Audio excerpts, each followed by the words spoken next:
proses pengolahan semen atau proses penambangannya akan memiliki dampak negatif terhadap lingkungan dengan meninggalkan lubang-lubang besar di perut bumi. Terlepas dari pro dan kontranya, lalu bagaimana sebenarnya proses pembuatan semen itu sendiri? Kegiatan dimulai di tambang batu kapur. Batu gamping di dekat permukaan memiliki kandungan mineral silika, besi, dan aluminium oksida yang tinggi. Sementara jauh di bawah batu kapur terdapat kandungan yang lebih murni yang mengandung lebih sedikit mineral dan lebih banyak kalsium karbonat. Pabrik menggunakan kedua jenis batu tersebut dengan mengubah proporsi untuk membuat jenis semen yang berbeda-beda.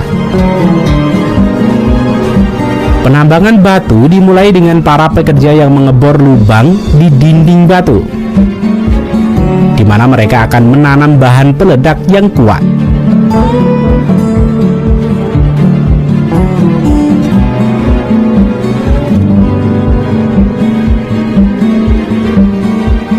Dan demi keselamatan pekerja, harus memposisikan diri di belakang area peledakan dengan menjaga jarak minimal 50 meter.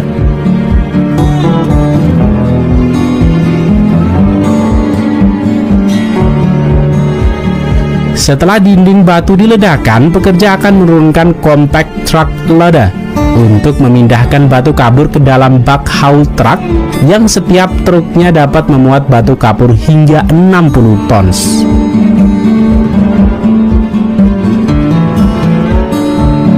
Truk-truk ini kemudian mengangkut bahan tambang muatannya ke pabrik semen.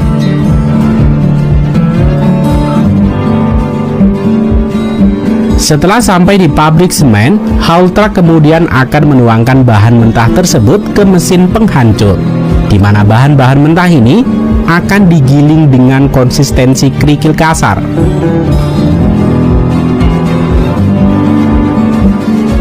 Crusher dapat menangani 600 ton bahan baku per jam. Penghancur utama mengurangi ukuran batu-batu ini menjadi seukuran bola golf.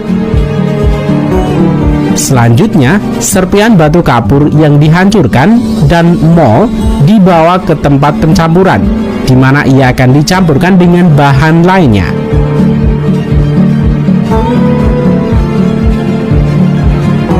Di tempat ini, batu tinggi kalsium karbonat dan batu rendah kalsium karbonat akan dicampurkan yang sebelumnya telah dihancurkan secara terpisah di tempat yang berbeda.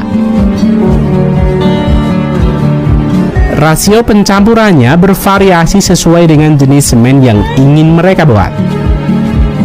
Di tempat pencampuran ini dapat menampung bahan baku hingga 25.000 ton. Komposisi kimia bahan dipantau dengan cermat untuk memastikan bahwa bahan tersebut mengandung proporsi batu kapur, serpian, dan mol yang benar. Selanjutnya, mesin overhead yang disebut dengan prepper membuat tumpukan dengan proporsi yang dibutuhkan, di mana campuran ini disebut dengan campuran mentah. Kemudian, reclaimer memuat campuran mentah ke dalam mesin penggiling yang disebut dengan roller mill, di mana campuran mentah ini digiling menjadi bubuk dengan konsistensi tepung halus yang dikenal sebagai raw mill.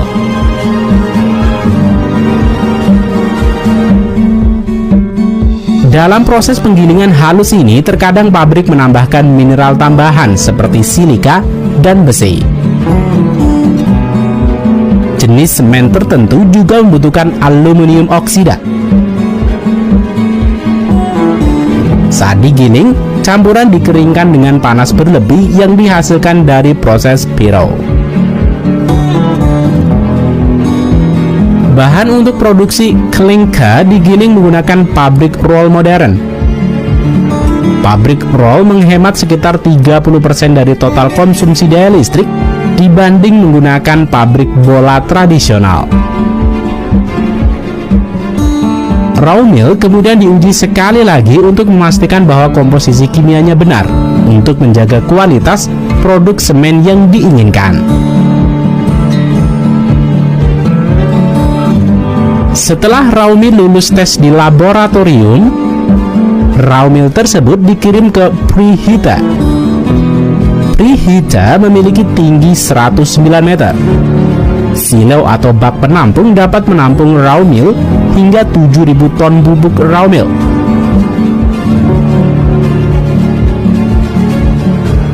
Raw meal kemudian dipanaskan terlebih dahulu dan dikalsinasi sebelumnya dalam pemanasan awal.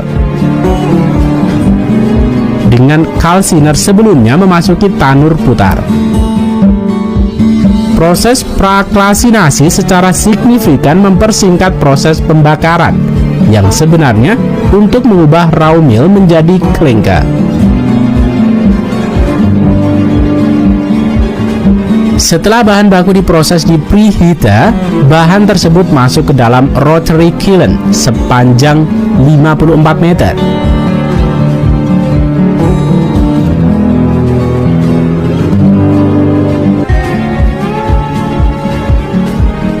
Di mana bahan tersebut dibakar menjadi klinker pada suhu di atas 1450 derajat Celcius. Rotary kiln dapat menghasilkan 2.100 ton klinker per hari. Kemudian, klinker sekarang didinginkan dengan menggunakan metode pendinginan udara dalam pendinginan besar.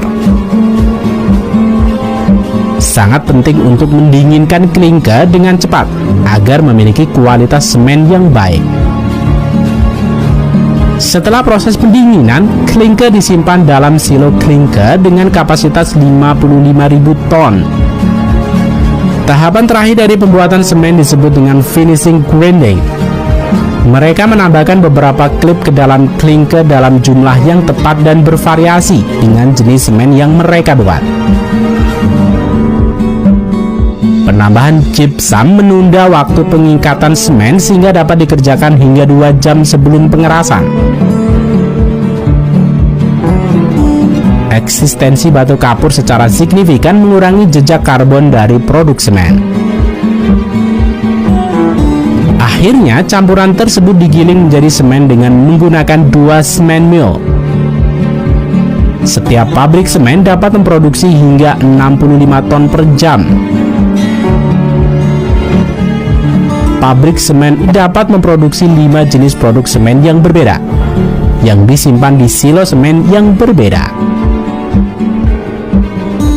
Setiap silo atau bak penyimpanan dapat menampung semen hingga kapasitas 7.500 ton.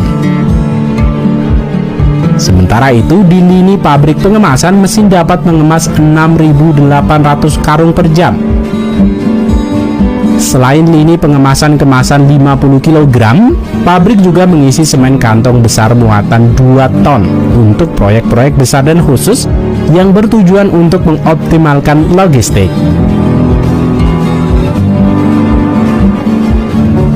Sementara itu, mesin robot menghitung dan menumbuk kantong 50 kg di atas palet dalam batch 40 kantong per palet. Setelah itu dibungkus dengan plastik untuk perlindungan tambahan terhadap kondisi cuaca. Selanjutnya, semen-semen ini akan didistribusikan ke toko-toko bangunan dan proyek-proyek besar di seluruh Namibia.